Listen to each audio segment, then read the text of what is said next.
With the revelation of Donald Trump's terrible campaign haul in May, establishment Republicans are kind of flipping out.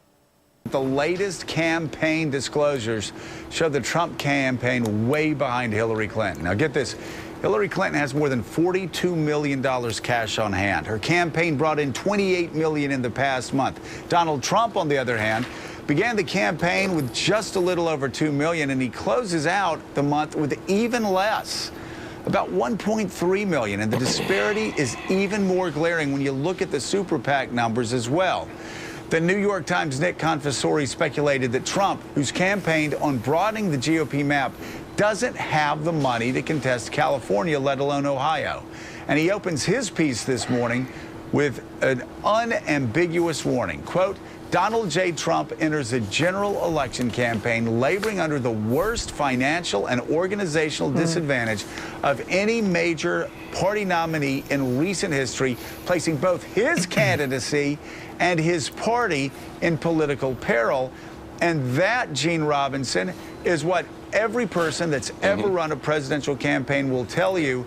And that's why a lot of Republicans, including myself, have been worried over the past month and a half that what Donald J. Trump is doing is not only electing Hillary Clinton, but wiping out Republican majorities in the Senate, in the House, and in governor mansions across America. And look, so far, Joe, I'm not really seeing the problem.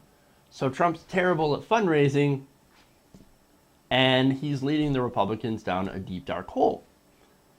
Kind of what we told you what would happen if you allowed him to be nominated, but of course, you guys don't listen because we're libtards, apparently. Now, as I said, there is something that frustrates me here. And that's the fact that the media is still treating Donald Trump's campaign like it's kind of a real thing. It's a reality show. And I say that because he's shown that he has, one, no idea what he's doing. I mean, he's got a super small staff. He's got a staff of 70 people, which is far less than what Hillary Clinton has. Hillary Clinton has a staff of 700, right? She's got a huge staff. He does not, and he apparently doesn't know how to raise money worth of shit. Not very good for him. And apparently his staff doesn't get along. He had no idea what the ground game was until after he lost Iowa. This guy doesn't know what he's doing. And yet somehow, and this brings me to point number 2, and it kind of is an indictment to all of us, is that someone with name recognition and a big ego can get this far in politics without actually running what people would call a standard campaign. And that's it. I mean, those are the 2 points that are really depressing. Now, Trump says that he only spent $55 million on the Republican primary, right? Now, he brags about that, but leaves out how he ended up getting the most free media coverage out of everyone. Now, this includes Republicans and Democrats during the primaries. He got $2 billion in earned media coverage and $55 million in straight-up free media. And that's, of course, appearances. The $2 billion worth of earned media is things like articles and stuff being written about you, segments where you're not there. The $55 million is phoning it into Fox News and, of course, being on Morning Joe a whole bunch of times. Now, he got this not because he's a master campaigner. It's because he's a spectacle who maybe mentions 1 or 2 real issues and then fearmongers and demagogues about everything else. He's famous because he creates controversy by saying stupid things. Stupid things, and even some racist things. And some downright hilarious things. Unintentionally hilarious, by the way. He's only in the news so much because he creates controversy. He's controversial. And still, somehow, with most of the general electorate saying how much they despise him, he still pulls close to Hillary Clinton. He's still competitive. That's amazing. And that is depressing. Now, I want to show you more of this Morning Joe clip with Eugene Robinson pointing out some of the problems with the Trump campaign, with Donald Trump himself, and the media exposure, as I had pointed out. Yeah, and good luck getting that message through to the candidate. I mean, yes, he needs a strategy. Yes, he needs an organization. Yes, he needs all these things, but he's Donald Trump. I mean, he is who he is, as Mike Barnacle said. And I think we know by now that he's probably not going to change. He has one thing going for him right now, I think, which is that he continues to dominate news cycles. Not in a good way, but everybody continues to talk about Trump, Trump, Trump, Trump, Trump. And, so he's got that. But he has no discipline. He's not going to have any discipline. And in that sense, I'm not sure it matters who comes in eventually to nominally set the strategy, because Trump is going to sit there, on his Twitter feed, and he's going to do whatever he does, right? Well, that's just what he's going to do. Basically, that's exactly what he's doing. He's going to sit on Twitter and tweet at Elizabeth Warren and call her Pocahontas. Why? Because that's what he does. He doesn't have anything better to do. It's not like he's running for president, right? Oh, right. But nonetheless, that's what he's always done. Get into Twitter wars with random people and sometimes not random people. So no, he's not going to run a real campaign, and that's why. And look, here's the thing about PC culture, right? That's another reason that I think some people say that, oh, Donald Trump, I love Donald Trump. He's so not PC. He's actually against PC culture. No. He's not against PC culture. He's just being an asshole. That I'm so anti-PC message is really just an excuse for him to be a dick. Because that's who Donald Trump actually is. A dick. And he wants to say whatever he wants to say.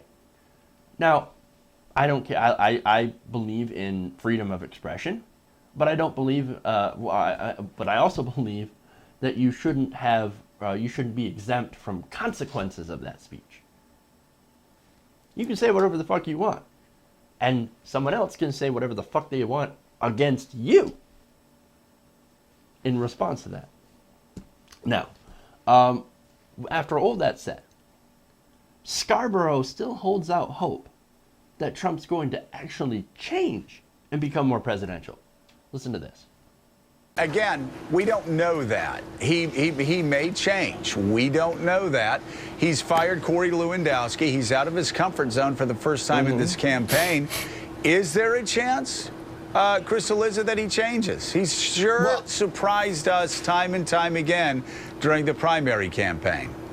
Well, for what you just said, I always say yes. Anyone who says that, well, the Donald Trump we have now can't change, he can't do X, Y, or Z. Look, back in May of 2015, I was saying this guy will never be the nominee. I was saying this guy will never come close to being the nominee, and he did. I think it's very unlikely. I think Mike's got the point right, which is how many 70-year-old people do you know? I'm 40. How many 40-year-old people do you know who fundamentally alter who they are, particularly if they've been very successful and have an opinion pretty high of themselves? Look, Joe, it's 7 weeks ago today that he became effectively the presumptive nominee. Name one measure in which he is in better shape today than he was 7 weeks ago. And I mean, the fundraising numbers are for any of us who follow this stuff at all closely, I mean, they're appallingly bad. You could almost do nothing and raise $3 million as the presumptive major nominee for a major party. His poll numbers are worse. Staff-wise, you could argue whether he's worse, but he's certainly not any better off, I don't think. The fundraising numbers are incredibly bad. There's no measure by which in the last 7 weeks he has not wasted his time here. Not only has he not wasted his time, he's wasted everybody's time. Because he's not going to change. Donald Trump is not going to become more presidential. He's not going to self-center. He's not going to stop flip-flopping on positions. He's not going to quit saying awful, terrible, racist things. And I say that for one simple reason. Because everything that he's done has been successful. At least when it came to a Republican primary. Now, in a Republican primary, you have to appeal to the worst of the worst. And it turns out, Donald Trump is pretty goddamn good at appealing to the worst of the worst.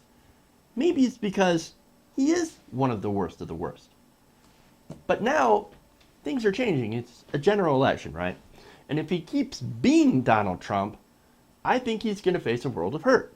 Now, the only reason that he is not being blown away in the polls right now because he has such high negatives. The highest negative favorability ratings that we've seen in a major presidential candidate. The only reason he's not being blown away is that he's going up against Hillary Clinton, a politician almost as disliked as he is. Now, I guess both Clinton and Trump should be thankful that they're running against each other and not other people. Because then, in one way, it would be a blowout.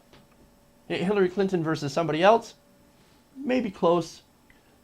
A Republican might actually win, especially if he runs on getting money out of politics.